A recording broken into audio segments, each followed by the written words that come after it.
रहीम अस्सलामुअलैकुम। आप हमारा यूट्यूब चैनल देख रहे हैं। केमिस्ट्री का सिलेबस चेंज हुआ है। 9th की बुक्स तकरीबन सारी चेंज हुई हैं। तो केमिस्ट्री का जो फर्स्ट चैप्टर है वो states of matter and phase changes है। मैं आपको इसका फर्स्ट लेक्चर दूंगी। States of matter solid liquid gas ये होता है। फेज चेंजेस जिसमें हमारे पास क्या होता है कि सॉलिड से लिक्विड, लिक्विड से गैस और गैस से दोबारा लिक्विड, लिक्विड से दोबारा सॉलिड, ये किस तरह बनते हैं इसको हम स्टडी करेंगे। सबसे पहले है व्हाट इज़ केमिस्ट्री। केमिस्ट्री क्या है, केमिस्ट्री की define. Chemistry is a branch of science. ये साइंस की एक ब्रांच है, इसकी एक शाख है। दरअसल इसकी और बहुत सी शाखें हैं जिसमें बायो है, फिज़िक्स है, मैथमेटिक्स है, जियोग्राफ़ी है और बहुत सी शाखें हैं, लेकिन उसमें से एक ब्रांच जो है वो केमिस्ट्री है। इसमें हम क्या क्या स्टडी करते हैं, क्या क्या डील करते हैं। Which deals with the properties and composition and the structure of substances. मतलब कि कोई भी सब्सटेंस है उसकी क्या खसूसियात हैं, उसकी तबई खसूसियात क्या हैं, उसकी केमिकल खसूसियात क्या हैं। कि तबई खसूसियात क्या होती हैं कि जो देखने में हमें नज़र आए। केमियाई खसूसियात जो जिसमें रिएक्शंस वगैरह होते हैं। कंपोजिशन में क्या होता है कि वो चीज़ किस सब्सटेंस कोई भी है वो किस चीज़ से बना हुआ है। जैसे कि हमारे पास वाटर है, वाटर में क्या क्या मौजूद होता है। हमारे पास हाइड्रोजन होता है और ऑक्सीजन होता है। हाइड्रोजन के 2 एटम्स मिलेंगे और ऑक्सीजन का 1 एटम मिलेगा और हमारे पास वाटर का एक मालिक्यूल बन जाएगा।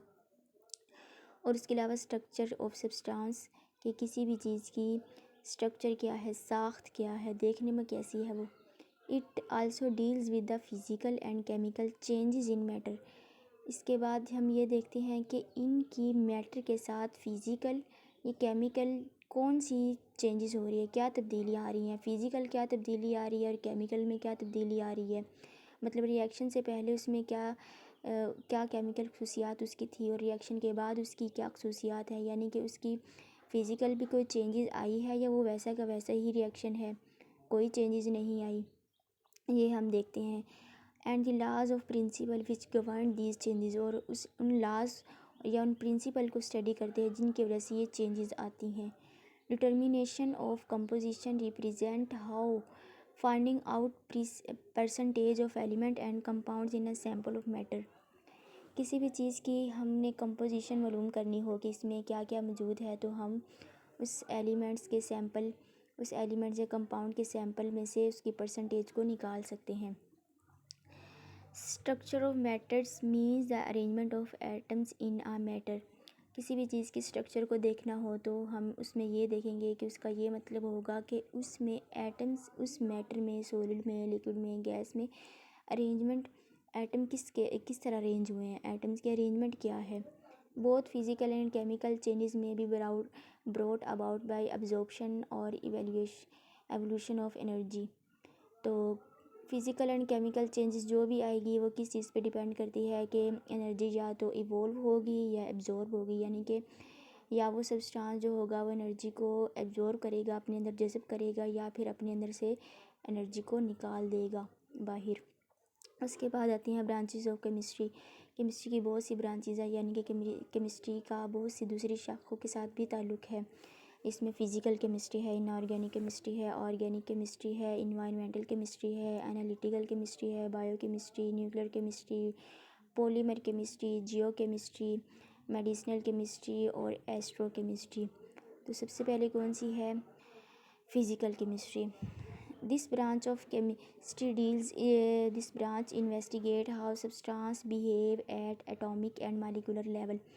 इसमें ये स्टडी करते हैं कि सब्सटेंस किस तरह एटॉमिक और मालिकुलर लेवल पर बिहेव करता है। अब एटम क्या होता है, जिसमें एक एटम जैसे कि ऑक्सीजन O2 होता है। अगर हम ऑक्सीजन एक सिंगल देखेंगे तो ये एक एटम होगा, और अगर हम मालिक्यूल देखेंगे तो उसमें हमारे पास ऑक्सीजन O2 होगा। मतलब ऑक्सीजन ये होता है हमारे पास, ये ऑक्सीजन, ये एटम है हमारे पास। और अगर हम यहाँ पे 2 भी लगा देंगे, अगर हम यहाँ पे 2 लगा देंगे तो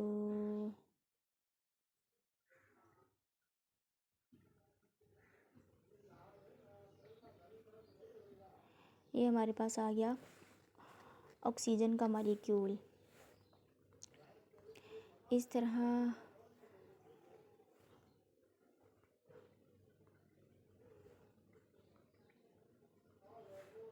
तरह हमारे पास नेक्स्ट है, it provides clear explanation as how fundamental physical laws governing our world cause atoms and molecules to show specific characteristics and in turn to react with huge structure related to life। इसमें हम देखते हैं कि इसकी खसूसियात कौन सी होती हैं। हर atom की अलग अलग खसूसियात होती हैं और इनको देखना है कि ये किस तरह हमारी डेली लाइफ में बहुत सारे स्ट्रक्चर के साथ रिएक्ट करती हैं। Physical chemistry is also used to predict and change the rates of reaction and thus optimise the condition to carry out the reaction on industrial scale.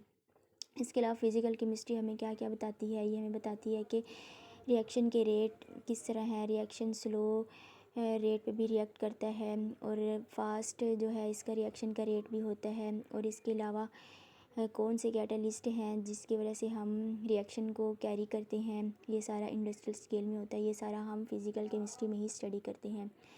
Inorganic chemistry next है। Inorganic chemistry में basically हम उन compound को study करते हैं जो कि जिनमें कार्बन और हाइड्रोजन नहीं होते। तो इसकी क्या डिफ़ाइन इसमें लिखी हुई, it is a study of senses composition properties and structure of elements and compounds that contain little और नो कार्बन। तो इसमें हम देखते हैं मज़ीद के कार्बन जिसमें या तो बहुत ही कम मिकदार में हो या ना होने के बराबर हो, उन कंपाउंड को स्टडी करेंगे। उनकी सिंथेसिस के किस तरह बनते हैं, उनकी कंपोजिशन प्रॉपर्टीज़, उनकी खसूसियात और उन एलिमेंट का स्ट्रक्चर और फिर इन सब को स्टडी करते हैं। यानी कि मेन चीज़ इसमें यह है कि कार्बन जिसमें ना हो बिल्कुल या फिर कार्बन बिल्कुल भी ना हो और या थोड़ी सी मिकदार में हो। एन इनऑर्गेनिक इसका कहाँ कहाँ पे हम अप्लाई करते हैं। An inorganic substance can be compose of metal non metal और a mixture of these salts. और इनऑर्गेनिक सब्सटेंस कौन कौन से होते हैं, या वो मेटल से बने होते हैं या नॉन मेटल होते हैं या फिर मिक्सचर होते हैं, यानी कि मेटल भी हो सकते हैं नॉन मेटल भी हो सकते हैं, या फिर साल्ट्स होते हैं, एसिड होते हैं या फिर बेस होते हैं। एसिड हमारे पास कौन से होते हैं, जैसे HCl हो गया। बेसिस कौन से होते हैं, जैसे सोडियम हाइड्रोक्साइड है। मेटल्स कौन सी होती हैं, जैसे कि जो है हमारे पास पीरियोडिक टेबल में S ब्लॉक है, hydrogen, lithium, sodium, potassium, rubidium. Non metal में कार्बन, या इसमें क्या आता है, ऑक्सीजन आता है, नाइट्रोजन आता है, ये सारी नॉन मेटल P ब्लॉक जो है हमारे पास।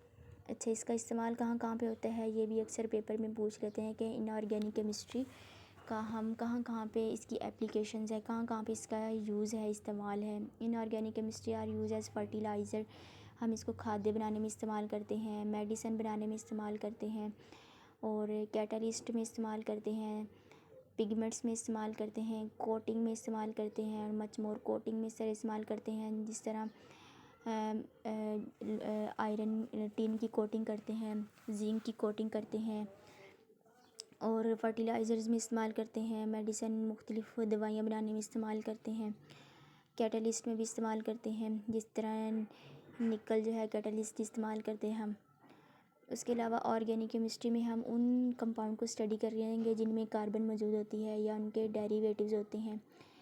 It is the branch of chemistry that deals with the carbon compounds hydrocarbon their derivatives, यानी इससे निकले हुए हों, माखूज़ इनके होते हैं। And other than its simple salts like carbonates, bicarbonate, oxides, carbides. Salts कौन कौन से हमारे पास, कार्बोनेट्स है, कार्बोनेट्स में भी कार्बन है, बाइकार्बोनेट में भी कार्बन है, ऑक्साइड्स और कार्बाइड्स इनमें भी, ये इनकी सिंपल साल्ट्स, इनकी मिसालें दी हुई हैं कि इनको स्टडी कर सकते हैं हम लोग। In this branch we study the structure, formation, properties, composition and the reaction of carbon containing compound। इनमें हम उनको स्टडी करेंगे जिसमें कार्बन मौजूद होगी, उसकी कंपोजिशन को, यानी उन कंपाउंड को स्टडी करेंगे जिनमें कार्बन होगी और उनकी फिर कंपोजिशन किस तरह बने हुए हैं, उनकी खसूसियात को, उनकी फॉर्मेशन को, इन सब को स्टडी करेंगे। Organic compounds are found in all forms of life and are also essential for life। तो ये हमारी ज़िंदगी के लिए बहुत ज़रूरी है। ये हमारी ज़िंदगी में हमारी लाइफ में बहुत सारे कंपाउंड्स मौजूद हैं और ये हमारी लाइफ के लिए इम्पोर्टेंट भी है, जैसे कि कार्बन डाइऑक्साइड वगैरह हमारी लाइफ के लिए ज़रूरी है और बहुत से कंपाउंड इनको हम स्टडी करेंगे। नेक्स्ट हमारे पास